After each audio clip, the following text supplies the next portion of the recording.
Hello and welcome to another episode of Earth911 Sustainability in Your Ear. I'm Mitch Ratcliffe, your host, and we're back with another innovator interview. And, as the world deals with more extreme heat, flooding, and drought associated with climate change, it's easy to forget about the many other environmentally harmful activities that are contributing to planetary damage.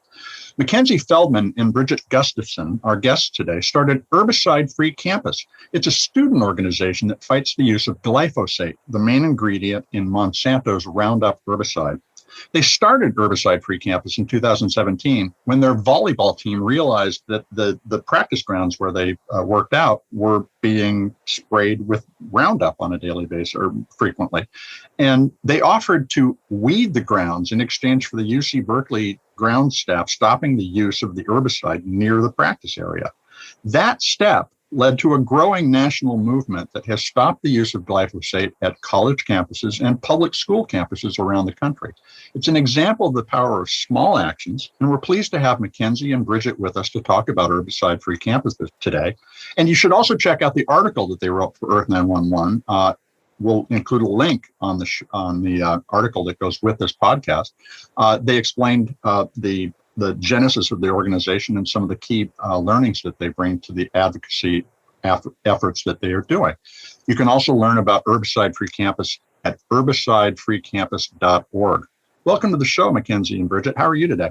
Hi, Mitch. Thank you so much for having us. Hey, Mitch. Thank you so much. We're happy to be here. Well, it's a pleasure to have you here to talk about this. Now, what I'd love to try to understand in this conversation is how did you start the organization Herbicide-Free Campus in the sense that it extended beyond your volleyball team's efforts to make practice safe and started to impact the rest of the campus? What was the next step after you made that first offer? Yeah, I'll let Bridget take this one to explain the origin, but just wanted to make a quick note before we go forward. We're focused on eliminating all synthetic herbicides from campuses, not just glyphosate. And I think it's important to note because it's easy to get focused on one chemical. And the problem is when we get too focused on banning one chemical, then it's just replaced with another chemical, which is sometimes even more harmful. And so we really need to, we were happy with, the University of California banning glyphosate, but for us, we see it as just one step, and we're really pushing them to go completely organic. That's a great point. So I just wanted to note that. And Bridget, I'll let you take it away with the origin. Thank you. You spoke about how we got herbicides banned from our courts by having our teammates come out and pick the weeds. And that was an agreement that we had with the groundskeepers, that were taking care of the area surrounding our volleyball courts. Mm-hmm. And so, after that, we had our first little weeding day, and then Mackenzie and I just kind of looked at each other and we're like, okay, what's next? We did that, and we got to have this collaborative effort with the groundskeepers. And it's not weeds crop up each day, and it was a repeated effort. It was, it's a continuous maintenance work. And so we kind of looked at each other and we're like, all right, let's, who are we going to talk to next? And felt that, we were being exposed to these chemicals because we were spending so much time on these courts, right? Mm-hmm. We were Division I athletes. And so it's 20, 30 hours a week on these courts. And so we thought, what other areas on campus are being most affected or is there the most potential for student and faculty exposure to chemicals? Where do people spend a lot of time outside? And that led us to Memorial Glade, which on UC Berkeley's campus is the equivalent of, the quad or area where people are just playing Frisbee and all that stuff. And so we tracked down and began to develop a relationship with the groundskeeper who took care of that area. You started with the grassroots, not to make a pun, but you went out there and started to talk about this issue with the people who were applying the herbicides rather than going to the administration. Right. Because we knew that ultimately the decision or the actual action that we wanted to be changed was going to come from the groundskeepers, right? It wasn't necessarily going to come from, the pressure might come from the administration, but the actual change was going to come from the groundskeepers. So I guess there's two questions that come from that. One is, did you have to explain to the groundskeepers what they were being exposed to in order to help them understand the impact on the students of the use of herbicides? And how has herbicide use changed at Berkeley as a result? Yeah, we were lucky because the grounds manager, Theron, that we had to go to, he was already pretty receptive to this idea because he had attended an organic training prior to us meeting him with this specialist named Chip. So he was already thinking about, he was already aware that these chemicals are not the safest and what is he exposing his guys to. So he was looking to change, but also when you're super short staffed and you're overworked and underpaid, yep, sometimes it's maybe in the back of your mind, but it's not the thing you're going to go out and do the next day. And so when we came across him, we were lucky because he was already thinking about this idea. And because so after the day at the beach volleyball court, I wrote an article in the student paper, and it got a lot of interest from community members and students, and made me and Bridget feel validated because we realized this is an issue that not just, it's not something that just the two of us care about. This is something that, a lot of people care about. Even community members who aren't attending the school, they realize that if universities can make this change, it could have ripple effects in their community and in other schools, and in other communities across the country. So we realized that this was an issue that, was really worth fighting for. And so someone who had read the article reached out to us and offered us a grant to bring in this organic guru named Chip, the same one that Theron had went to a workshop with before. So when we met with Theron, we said, we came with this resource of sign these papers and we can do this, get this grant, and an organic specialist can come and transition Memorial Glade and Faculty Glade, our biggest green spaces on campus, to organic. And so we did that, and building the relationship with him wasn't easy at first. I think when we first reached out, we were talking about the toxicity of these chemicals, and we were, upset that students are being exposed to this. And Bridget had the idea of maybe we should, change the way that we're approaching this, and we should really be grateful for him working on the landscape every day and see what we can do from there. So that really was important. And I think the reason we work with the groundskeepers, and that's such a huge part of our mission, is because, we could change policy just by going to the president, but the groundskeepers are the ones that are the most affected. They're the ones, that are the most exposed. And it's not fair if the policy just changes and nobody even tried to talk to them.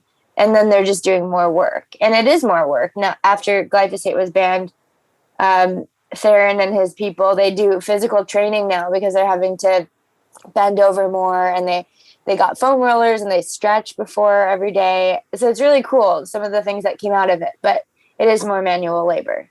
So you established common cause with them too, though.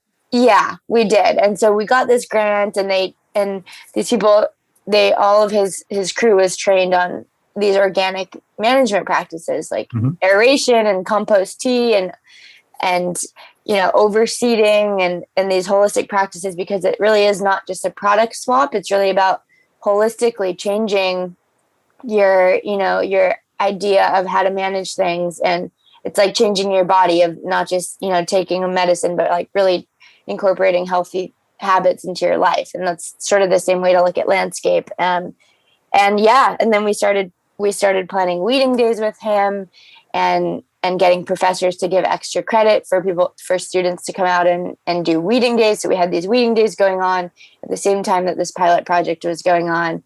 And now the campus, pretty much the entire campus has eliminated the herbicides, with just a few exceptions once in a while. That's an impressive result after 4 years. Now, in the article that you shared on Earth911, you talked about what they're doing at HSC, Loyola, Marymount, Grinnell College, Emory University. How did these connections to other universities start up? Was it partly a function of that grant you mentioned a moment ago?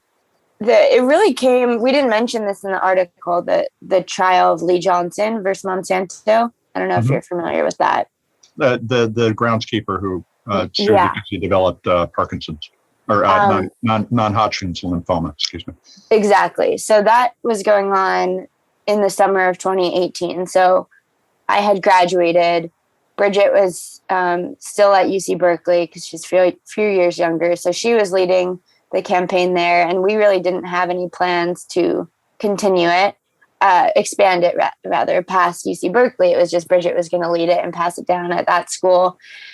But then the trial happened, and I went to the trial because I was really interested in this. And, nobody ever really goes up against Monsanto. It just seems crazy. So when I was sitting there, it kind of hit me that this was a huge issue. And if this person won, whether or not this person won, this issue is becoming more mainstream. People are talking about herbicides. This is encouraging other people who are sick from potentially the use of herbicides to kind of question what they're using. And it generated a lot of interest. And once Lee Johnson won the case, it was, even prior to that, we had students reaching out to us from other schools who had heard about what we were doing, and they were interested in bringing this campaign to their college. I think just hearing about it from, I would, go to speak sometimes at different schools, or just from articles that we would write, and just talking about it. And so people were hearing about it. And after the trial, I think it became clear that we needed to expand this beyond just UC Berkeley. Because there was groundskeepers, students, staff, faculty at campuses all over the country that were being exposed to chemicals. And so, the idea just started from there. Okay, so Bridget, you were there longer at Berkeley, and the program is in its 5th year. Why do both of you stay involved, and how are you staying involved now that you're not students at Berkeley? Yeah, that's a great question. So it was really a beautiful process watching the campaign grow at Berkeley and getting to spend, the 4 years that I was a student there partaking in it. I think probably well aware the lives of college students are very temporal, and, there's just, you're trying to do new things every year. And so to get to really build this all 4 years was really special, and also allowed for me to, experience many different roadblocks and challenges, and come up against whatever the year might have brought. So what my capacity is now within the organization is a campus coach. Okay. And so what that means is we have this 12-month-long fellowship program for college students looking to bring this sort of campaign to their campus. And there is me and another campus coach who also, had an herbicide-free campaign on their campus at UC Santa Barbara. And what we do is just provide very close support for students. So we meet every 2 weeks. We strategize with the students, and they'll come to us with the roadblocks they've hit, like I can't get in touch with my groundskeeper. And then, the other campus coach and I are like, okay, well, when we were students, like we did this to try to get it, so based on our own organizing experience, we're trying to help facilitate this campaign at other campuses, and also learning all along the way with the students that we're trying to mentor. Now, is Herbicide-Free Campus a nonprofit that operates this network, or is it really just a grassroots organization that transcends local boundaries? Yeah, we're not our own 501c3, but we have a fiscal sponsor, so we operate as a nonprofit. Let me ask this. Now, and you already clarified that this is really not just about glyphosate, but that was the catalyst. Is it effective in order to get people involved in the conversation to focus on one issue and get them to understand, for instance, the relationship between glyphosate and cancer? Or is it important to bring in more topics in order to activate more people's concerns? A lot of people know about Roundup, but may not know about the consequences of herbicide-based monoculture on soil health, for instance. Did you find that the conversation needed to widen in order to bring more people into it, or was a singular focus enough to get them activated? That's a great question. Yeah, I think that glyphosate has been an access point for us. And if you think about, in the 70s when Rachel Carson's Silent Spring came out, and, DDT was suddenly now exposed as this very dangerous chemical. And that it feels like almost like a resurgence of that with glyphosate. And so I almost feel like it's becoming more in the public consciousness that this glyphosate chemical is dangerous. And so that is the access point. And then from there, we can widen it out. Like, I think it's, this area, despite the fact that herbicides are used, right, in the billions of pounds every year, it still somehow feels a little bit niche, just because it's not within the public discussion very much. And so we take that issue of glyphosate, and then from there kind of run and try to expand from there and let people know, like, hey, this isn't the only chemical. Yes, it is the most widely used, but it is neither the only one or the most dangerous. There are other chemicals with higher toxicity that are still being used in agriculture and landscaping quite commonly. So, well, and that's an important point, and it's one that Mackenzie, you raised at the beginning of the conversation, that we can just swap out another chemical, and then it takes 10 years to figure out that one is bad for us, and then get that message out for another 10 years, and then something else gets swapped out for that. So Bayer has pledged to stop selling glyphosate for U.S. household use in 2023, but it doesn't appear to be selling it for agricultural use in the U.S. or around the world. What can we do to extend your success at the campus level in terms of awareness of herbicides as a health threat? And Mackenzie, I'll ask you that question.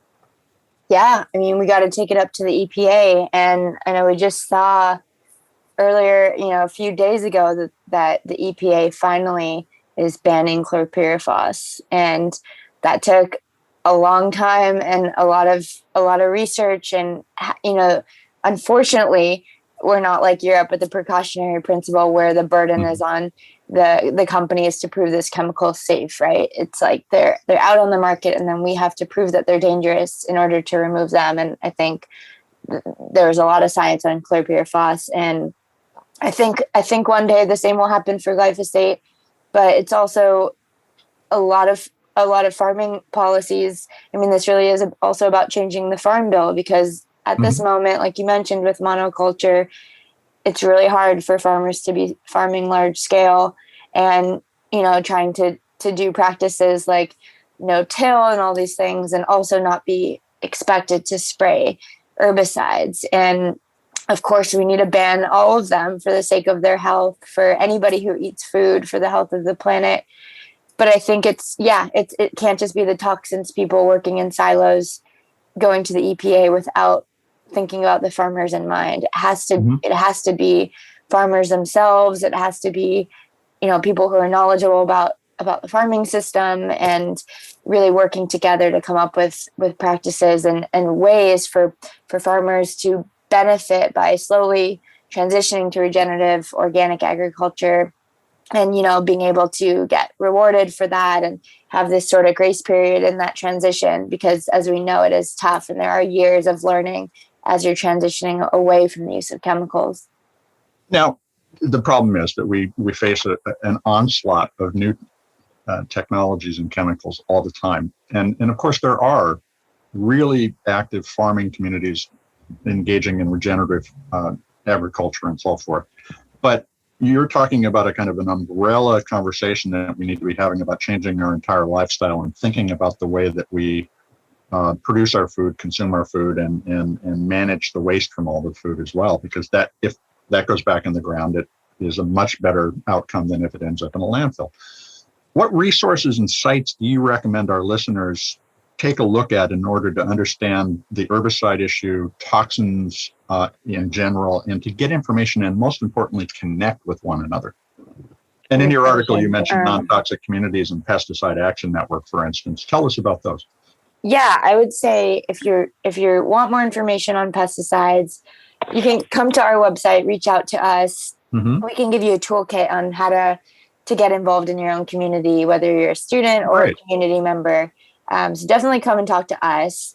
Beyond Pesticides, Pesticide Action Network, and Non-Toxic Communities, they all have great resources on their websites as well on the dangers of these chemicals and on, small things that you can do in your community. But also Pesticide Action Network works with, in legislation, and they're always talking about policies, so you can look and support it. And to your earlier question, when I was talking about those big, this is a big systems change. Mm-hmm. That's not to say that everyday people can't plug into that. So just sort of more on the broader level, there's groups like National Sustainable Agriculture Coalition, National Young Farmers Coalition. Those are groups that have more of the Farm Bill policies to be paying attention to. And there's absolutely ways that we can take those policies and, tell our legislators to support it. And with the new Farm Bill coming up in 2023, I think we have a little bit of time, but we all need to be, starting to become aware of it. And I actually have my own podcast called Agenda 23 about the Farm Bill and like how everyday people can plug in. So you can check that out. But yeah, I would say those are some resources to be looking into. Fantastic. Now, let me bring it back down to the person who is starting out in college and wants to get involved or is looking at their community's use of herbicides. What do you suggest they do first? And I want to wrap up on that question. So how do our listeners just take their first step? Bridget, how about you? Can you share that idea? Yeah, I would say the first step would be talking to your groundskeeper. There's a lot of speculative work that can be done, and there's a lot of, you just walk up and say hi. I mean, would you literally that is essentially what we did.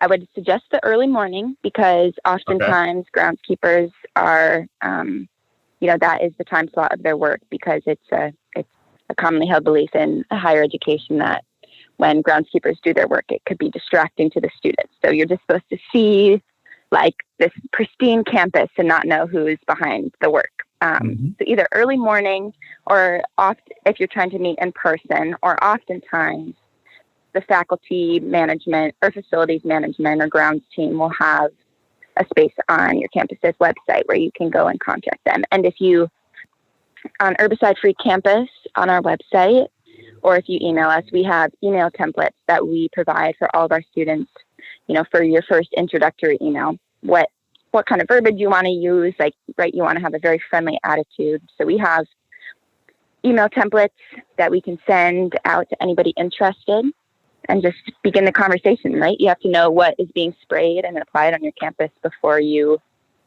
begin this work. Okay, so a little information collection too, just to orient yourself to the issue that you're going to fight. Exactly. Having, the actual concrete information is what is going to allow you to truly progress. Mackenzie, any thoughts from you? Yeah, and I would say at the same time, once you know that this is an issue on your campus, you always want to be bringing in students. And sometimes our students want to wait until the campaign is more fully formed before they're bringing in people. But we say, in order to make a campaign fully formed, you have to always be bringing in people. And there's always going to be jobs to do, whether it's like working with the student government and passing a resolution or connecting with different clubs on campus and organizing weeding days, pushing higher up policy. There's always jobs for students to do. And so we always say, spread the word to everybody, recruit in students, because it is going to take a movement. Even when your groundskeepers are supportive, they might not be. Either way, it's going to take a lot of students who care about this to make change. And so grab your friend and start talking about this issue with them. Well, I want to thank both of you for spending some time with us today, but mostly for taking the time to start a Herbicide-Free Campus. Great work. Thank you. Thank you so much for having us. Thank you so much. We've been talking with Mackenzie Feldman and Bridget Gustafson. They're the co-founders of Herbicide-Free Campus at the University of California, Berkeley, but of course it's spread across the country. Check them out at herbicidefreecampus.org. That's all one long word, no dashes or anything, herbicidefreecampus.org.